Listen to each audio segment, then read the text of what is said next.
अस्सलाम वालेकुम। आज हमारा बीएससी का जो लेक्चर है उसमें सबसे पहले डेंगू अवेयरनेस है। डेंगू अवेयरनेस में जो आज का टॉपिक है वो है symptoms of dengue fever. Symptoms इसके क्या है कि after an infected mosquito bite incubation period of 4 to 7 days is required before the symptoms appear in the patient. Incubation होती है बच्चे पैदा करने के, जैसे वो यानी उसके जो जर्म्स होते हैं उनके बढ़ने की जो सलाहियत होती है तो वो 4 to 7 days होती है एक पेशेंट के अंदर उसके सिम्टम्स की। The symptoms of different types of dengue fever are as follow. Types of dengue fever हैं, this include asymptomatic or undifferentiated fever. First one is, second one is dengue fever, third one is dengue hemorrhagic fever, DHF, and last one is dengue shock syndrome. So these are the 4 basic types of dengue fever. So that's all our dengue awareness topic. Now I will start my own lecture. My topic is thrashing. What is thrashing? The virtual memory model gives the opportunity for the system to sustain an indefinite number of processes simultaneously. हमने जो एक real memory का concept देखा था और एक virtual memory का concept देखा था। वर्चुअल मेमोरी वो होती है जहाँ पे हम प्रोसेसेस को किसी न किसी मैकेनिज़्म के थ्रू ऐसे लोड करते हैं कि अगर हमारी मेमोरी का साइज़ जो है वो इतना बड़ा नहीं है, लेकिन फिर भी हम अकोमोडेट कर सकते हैं लार्जर प्रोसेसेस को, बड़े साइज़ के प्रोसेसेस को, अगर हम वर्चुअल मेमोरी का वहाँ पे कॉन्सेप्ट यूज़ कर रहे हों।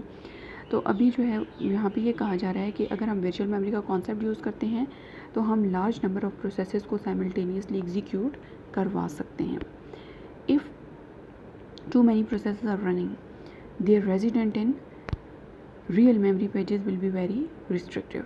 अगर बहुत ज़्यादा प्रोसेसेस एग्जीक्यूट हो रहे हैं at the same time simultaneously, तो उनका जो रियल मेमोरी में पेजेस की तादाद होगी ना वो बहुत ज़्यादा रिस्ट्रिक्टिव होगी। यानी रियल मेमोरी में हम सिर्फ उन पेजेस को रखेंगे जो बहुत ज़्यादा जिनकी एग्जीक्यूशन के लिए उनका होना मस्ट है। It will cause frequent occurrence of page faults.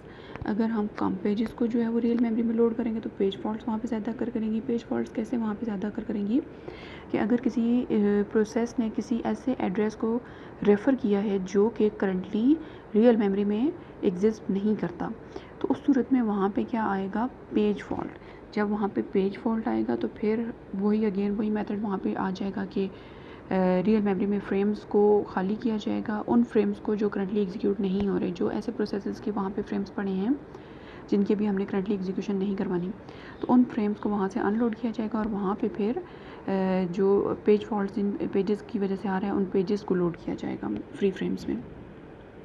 Eight some time the processor may be spending the most of its time swapping pages and doing little productive work. अब ज़्यादा टाइम जो है, अब हमने कहा कि पेज फॉल्ट आएगी तो फ्रेम को खाली करेंगे तो वहाँ पे मज़ीद पेज को लोड करेंगे, तो अब ज़्यादा टाइम जो है प्रोसेसर का वो प्रोडक्टिव काम करने में नहीं जाएगा, बल्कि प्रोसेसर क्या करेगा, वो स्वैप इन करवा रहा है पेजेस को, वो स्वैप आउट करवा रहा है, पेजेस आ रहे हैं जा रहे हैं, और इस चीज़ को पहले ये सर्च करना है, ऐसा एल्गोरिथम चलाना कि कौन सा फ्री फ्रेम है और कहाँ पे हम पेज को लोड करें, कंटीजियस लोड करें, नॉन कंटीजियस लोड करें। तो इन कामों में इतना टाइम उसका वेस्ट हो जाएगा प्रोसेसर का कि प्रोडक्टिव वर्क वहाँ पे जो है फिर वो लेस हो जाएगा। So this condition is known as thrashing. ये जो मेथड होता है प्रोसेसेस का स्वैप इन होना, स्वैप आउट होना, तो इन कामों में जो ज़्यादा टाइम स्पेंड हो जाता है that is known as thrashing. Thrashing is caused by under allocation of the minimum number of pages required by process, forcing it to continuously page fault.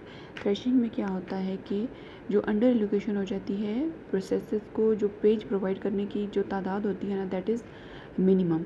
सो वहाँ पे क्या होगा कि कॉन्टीन्यूसली पेज फॉल्ट आना शुरू हो जाएंगे। पेज फॉल्ट क्यों आएंगे, क्योंकि पेज जो करंटली रिक्वायर्ड है वो मिसिंग होगा, तो वहाँ पे पेज फॉल्ट जो है वो ज़्यादा आएंगे। The system can detect thrashing by evaluating the level of CPU utilization as compared to the level of multi-programming. अब जो है वो सिस्टम कैसे कंपेयर करेगा, कैसे वो डिटेक्ट करेगा कि इस जहाँ पे जो है थ्रैशिंग अकर कर रही है, तो उसके लिए सिस्टम क्या करेगा, वो ये देखेगा कि जो हमारे पास मल्टी प्रोग्रामिंग है उसका क्या लेवल है और जो CPU की यूटिलाइजेशन है उसका क्या लेवल है।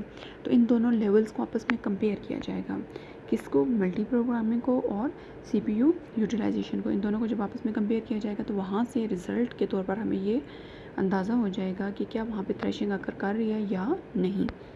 It can be eliminated by reducing the level of multi programming.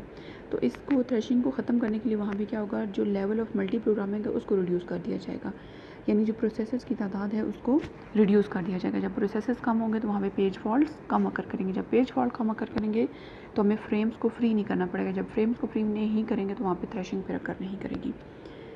The below graph shows CPU utilisation rate with the number of active processes. अब यहाँ पे एक ग्राफ की बने, इसमें क्या है हमारे पास कि वर्टिकली प्रोसेसर की यूटिलाइजेशन शो हो रही है 0 to 100, और जो हॉरिजेंटली है वो शो हो रहा है नंबर ऑफ़ एक्टिव प्रोसेसेस।